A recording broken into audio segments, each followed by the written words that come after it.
إلا الله محمد رسول الله.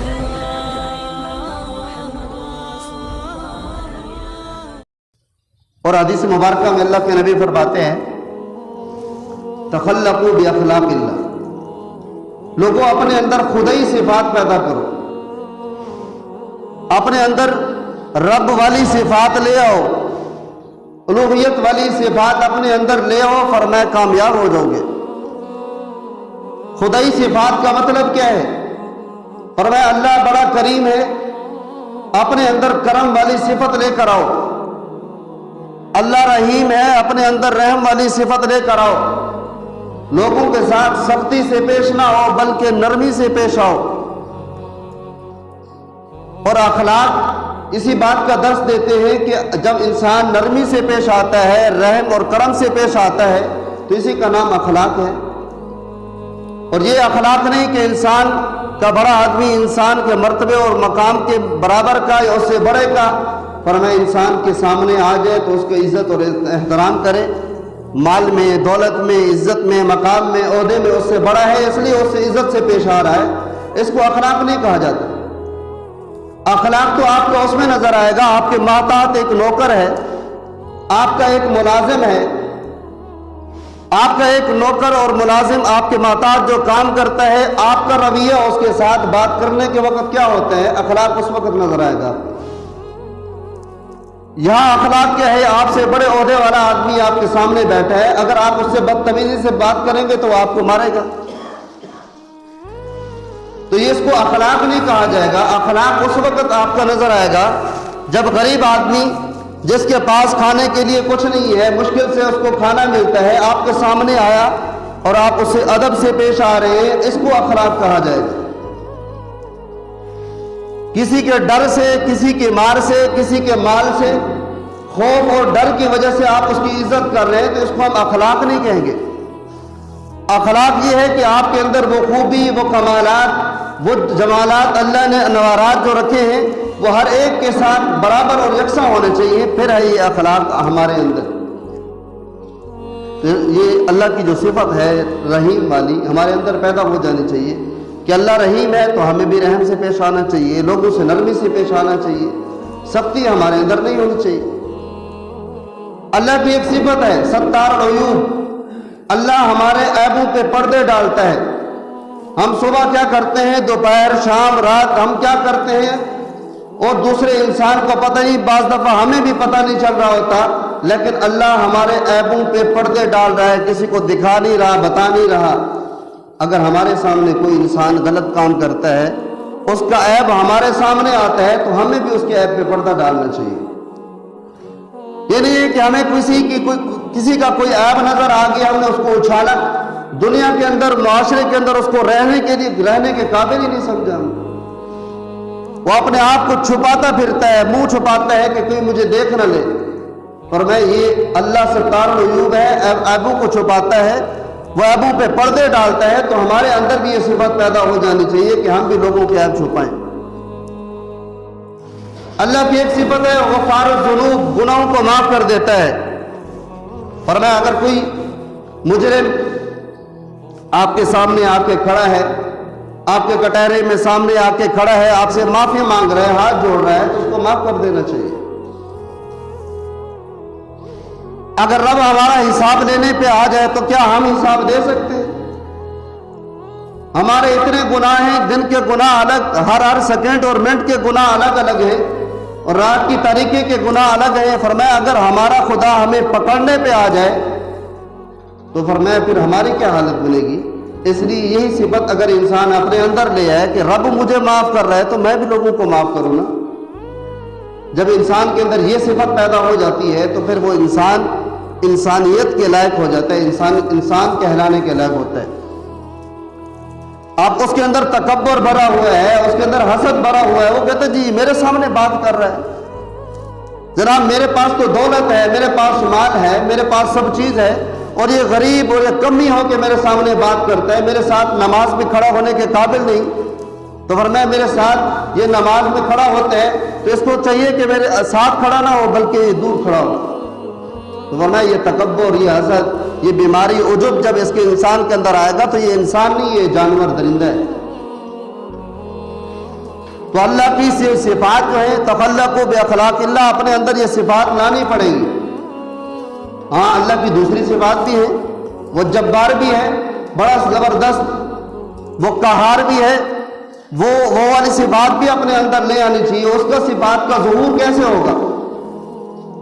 فرمایا آپ کے سامنے شریعت کے خلاف کوئی عمل کیا جا رہا ہے تو آپ اس پر آڑ بن جائے، فرمایا ہم یہ کام نہیں ہونے دیں۔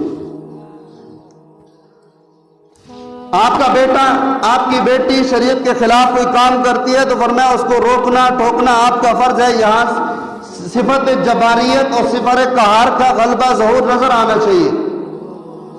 حضرت ابو بکر صدیق رضی اللہ تعالیٰ کے والد ابو قحافہ عثمان حضور کے خلاف کوئی ایسے نازیبہ الفاظ استعمال کرتے ہیں، حضرت ابو بکر صدیق زور سے اس کو تماچا رسید کرتے ہیں کہ میرے نبی کے متعلق اس طرح کی بات کرتے ہیں۔ باپ ہے لیکن چھوڑا نہیں ہے۔ جب شریعت کا مسئلہ آ جائے، شریعت کا معاملہ آ جائے، پھر باپ ہو بیٹا ہو جو بھی ہو اس کو ایک طرف رکھے۔ یہی حضرت ابو بکر صدیق رضی اللہ تعالیٰ عنہ بدر کے میدان میں ہے۔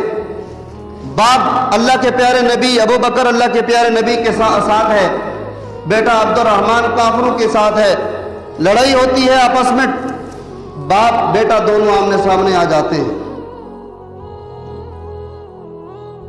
بعد کے اندر جب یہ غزوہ بدر ختم ہوا، یہ عبد الرحمن مسلمان ہوئے، ایک دن باپ کے سامنے بیٹھے تھے، کہنے لگے ابا جان بدر کا دن تھا، آپ میری تلوار کے زد میں آگے تھے، تلوار کے نیچے آگے تھے، میں نے باپ سمجھ کر چھوڑ دیا تھا کہ آپ میرے والد محترم ہیں، میرے باپ ہیں، اس لیے میں نے چھوڑ دیا تھا۔ مسلمانوں سنو ابو بکر صدیق کیا جواب دیتے ہیں، بیٹا اگر اس دن تم میری تلوار کی زد میں آ جاتے تو میں محمد رسول اللہ کا دشمن سمجھ کر، اپنے رسول اللہ اپنے محبوب کا دشمن سمجھ کر تمہیں نہ چھوڑتا، تمہیں ختم کر دیتا۔ یہ ایمانی غیرت ہے، اس صفت جباریت اور قہریت کا غلب یہاں نظر آئے گا۔ حضور اکرم صلی اللہ علیہ وسلم کے پاس ایک عورت کو لایا جاتا ہے، قبیلہ بنو مخزوم کی ایک عورت ہے، اس نے چوری کی ہے، حضور نے حکم دیا کہ ہاتھ کاٹ دیے جائیں۔ ان لوگوں نے حضرت اسامہ بن زید کو سفارشی بنا کر حضور کے پاس بھیجا۔ حضور نے حضرت اسامہ کی بات سنی تو حضور کا چہرہ انور سرخ ہو گیا، غصے کی وجہ سے آپ نے فرمایا آپ کو پتہ ہے پہلی قومیں وہ ایسا کرتی تھی، اگر بڑا آدمی ان کا کوئی چوری کرتا، کوئی جرم کرتا، اس کو چھوڑ دیتے، اگر کوئی غریب اور کوئی جناب لاچار، اور فرمایا وہ آدمی اگر چوری کر لیتا، جرم کر لیتا، اس کو اس کی حد نافذ ہو جاتی۔ فرمایا پہلی قومیں اس لیے برباد ہوئی ہیں، آج اگر میری بیٹی فاطمہ بنت محمد بھی چوری کرتی، میں محمد اس کا بھی ہاتھ کاٹ دیتا ہوں۔ تو فرمایا صفت جباریت اور قہریت کا غلبہ یہاں بھی نظر آنا چاہیے۔ تو اللہ نے یہاں حکم دیا، اللہ کے پیارے نبی فرماتے ہیں اپنے اندر اللہ والی صفات لے آؤ، خدا والی خدائی صفات لے کر آؤ، تو فرمایا انسانیت نظر آئے گی، پھر جینے کا شعور اور منصور مل جائے گا تمہیں، فرمایا پھر تمہیں سکون ملے گا کہ میں کہاں کھڑا ہوں۔ اور اللہ کی ایک صفت ہے کہ اللہ کھانے سے پاک ہے، اللہ پینے سے پاک ہے، اللہ نفسانی خواہشات پورا کرنے سے پاک ہے۔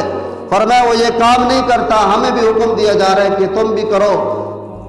فرمایا تم بھی کھانے سے اپنے آپ کو پاک رکھو، نہ کھاؤ، پینے سے اپنے آپ کو پاک رکھو، نہ کھاؤ، فرمایا نفسانی خواہشات سے اپنے آپ کو دور رکھو۔ لیکن یہ انسان کے لیے تو مشکل ہے، تو فرمایا کہ پوری زندگی آپ کو حکم نہیں دیا جا رہا کہ آپ اس پہ عمل کریں، سال میں ایک مہینہ ہے وہ رمضان مبارک کا، اور پھر اس کے بھی 24 گھنٹے نہیں، صرف طلوع فرمایا فجر کے طلوع سے لے کے صبح صادق سے لے کے غروب شمس تک، فرمایا یہ وقت اللہ کے ساتھ مشابہت اختیار کر لو، تم بھی کھانے سے پاک ہو جاؤ، تم بھی پینے سے پاک ہو جاؤ، اپنے آپ کو نفسانی خواہشات سے پاک کر لو۔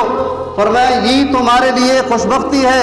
فرمایا یہ صفت جب تمہارے اندر آ جائے گی، یہ اللہ والی صفت کہ اللہ کھانے سے پاک ہے، میں بھی دن میں نہیں کھاؤں گا، اللہ پینے سے پاک ہے، میں بھی دن میں نہیں پیوں گا روزے کے وقت میں، فرمایا اللہ نفسانی خواہشات سے پاک ہے، میں یہ روزے والا وقت جو ہے وہ بھی نفسانی خواہشات میں نہیں گزاروں گا۔ فرمایا یہ جب اللہ کی صفت تمہارے اندر آ جائے گی، ایک انسان فرمایا اس کے سامنے فروٹ پڑے ہیں، اس کے سامنے ٹھنڈا پانی پڑا ہے، لیکن وہ کھا نہیں رہا، وہ پی نہیں رہا، وجہ کیا ہے؟ وہ اللہ والی صفت اپنے اندر لے آئے گا. تو فرمایا اللہ والی جب صفت پیدا ہوگی تو قرآن کہتا ہے لعلکم تتقون، اب تم تتقون پرہیزگار بن گئے ہو، اب تم متقی بن گئے ہو، تمہارے اندر تقویٰ آ گیا ہے. تقویٰ کسے کہتے ہیں؟ فرمایا اسی کا نام تقویٰ ہے کہ ایک انسان اس کو گناہ کا موقع ملے اور گناہ نہ کرے. فرمایا یہ تقویٰ ہے. ایک نبینا آدمی ہے، اس نے کبھی جناب کسی غیر محرم عورت کو نہیں دیکھا. اب وہ کہے جی میرا کمال ہے، میں نے کبھی کسی غیر محرم عورت کو نہیں دیکھا. فرمایا اس کا کمال نہیں ہے، کمال تو اس بندے کا ہے جس کو اللہ نے آنکھیں دی ہیں، وہ کبھی زندگی بھر کسی غیر محرم عورت کو نہ دیکھے. کمال اس بندے کا ہے. ایک بندہ ہے، اس کو گناہ کا موقع ہی نہیں ملا. اب وہ یہ بات نہیں کہہ سکتا کہ جی میرا کمال ہے کہ میں متقی آدمی ہوں، میں نے کبھی گناہ نہیں کیا. فرمایا کمال تو اس بندے کا ہے جس کو گناہ کا موقع ملے اور گناہ نہ کرے. فرمایا یہ کمال آدمی ہے.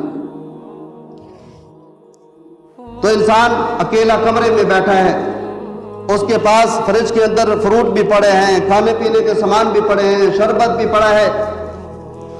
اب وہ اکیلا بیٹھا ہے، روزے کے ساتھ بیٹھا ہے. اگر یہاں کھانا چاہے تو کوئی اس کو دیکھ ہی نہیں سکتا، کسی کو پتہ ہی نہیں چلے گا، لیکن وہ کہتے ہیں میرا مالک، میرا رب مجھے دیکھ رہا ہے. اس کو تقویٰ کہا جاتا ہے. ہم لوگوں کے سامنے تو بڑے متقی اور پرہیزگار بنے، ہم اپنے آپ کو نمازی، حاجی، پرہیزگاری سب کچھ بتائیں، لیکن ہماری تنہائیاں، ہمارے جو دوسرے احوال ہیں، کیا وہ بھی اس کے لائق ہیں کہ ہمیں ہماری عزت کے قابل ہیں؟ اس لیے یہ ساری چیزیں قرآن کریم جو ہمیں حکم دے رہے، یا ایھا الذین آمنوا، ایمان والو تم پہ روزے فرض کر دیے گئے ہیں. فرمایا یہ تم پہ صرف فرض نہیں، کما کتب علی الذین من قبلکم، یہ تم سے جو پہلے امتیں گزری ہیں ان پہ بھی فرض تھے. اب یہ صفات اگر ہمارے اندر آ جائے تو قرآن کہتا ہے لعلکم تتقون، اب تم متقی بن گئے ہو، اب تم پرہیزگار بن گئے ہو. انسان اپنے آپ کے اندر دیکھے کہ میں کیا کر رہا ہوں، میں حلال کھا رہا ہوں، حرام کھا رہا ہوں. علماء نے لکھا ہے رمضان مبارک آ رہا ہے، اگر کسی کا سودی کاروبار ہے، اب اس کو چاہیے کہ وہ پیسہ اپنے بچوں کو نہ کھلائے. وہ رمضان کے اندر ان پیسوں کو اپنے بچوں سے دور رکھے، ان سے چیزیں لے کر اپنے بچوں کو نہ کھلائے، بلکہ وہ ایسی قرض لے لے اور قرض لے کر اپنے بچوں کو وہ کھلائے اور ان کو پیسے دے دے دوبارہ.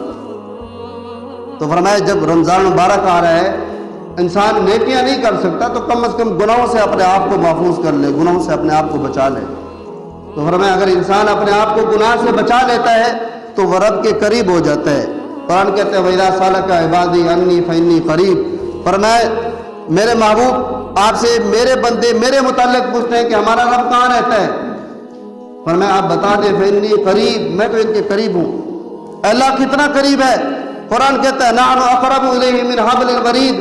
فرمایا میں تو تمہاری شہرت کی رگ سے بھی زیادہ قریب ہوں. تم مجھے بلاؤ تو صحیح، میرے پاس آؤ تو صحیح. دنیا کے دروازے پہ جاتے ہیں، دنیا والے دھتکار دیتے ہیں، بھگا دیتے ہیں، اور میں ہمارے دروازے پہ بار بار نہ آیا کرو. لیکن رب وہ اسی انتظار میں ہے کہ میرا بندہ اور میں بھول کر یا کسی طرح میرے دروازے پہ آ گیا ہے تو میں بخشش کا اعلان کرتا ہوں. اس کا بس تھوڑی سی ندامت ہونی چاہیے، افسوس ہونا چاہیے کہ میں اتنی زندگی اپنی گزار کے آیا ہوں کہ کہاں گزار کے آیا ہوں.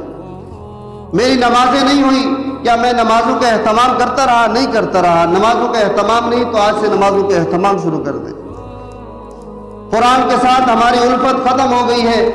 آج وہ ہماری الماریوں میں، روشن دانوں میں موجود ہے، ہم نے اس کو اٹھانے کی ضرورت ہی نہیں کی. ہم نے کہا ٹھیک ہے جی.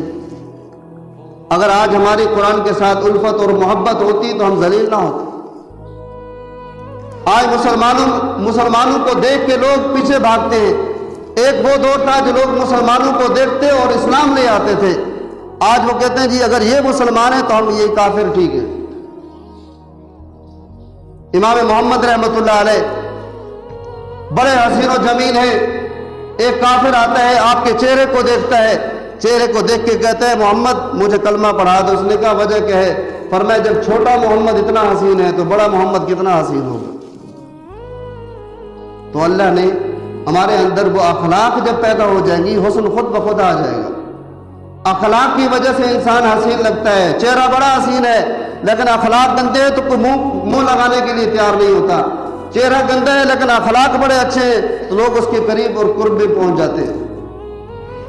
دعا کرے اللہ رب العزت ہمیں بھی اچھے اخلاق والا بنائے، اور دنیا کے اندر جب ہم رہیں اور اچھے اخلاق کے ساتھ زندگی گزاریں، جب دنیا سے جائیں تو لوگ ہمارے پیچھے رونے والے موجود ہوں کہ ہمیں کہیں جی اچھا آدمی تھا، بڑا اچھا آدمی تھا، یہ نہ کہیں جناب چلا گیا اور جان چھوٹ گئی۔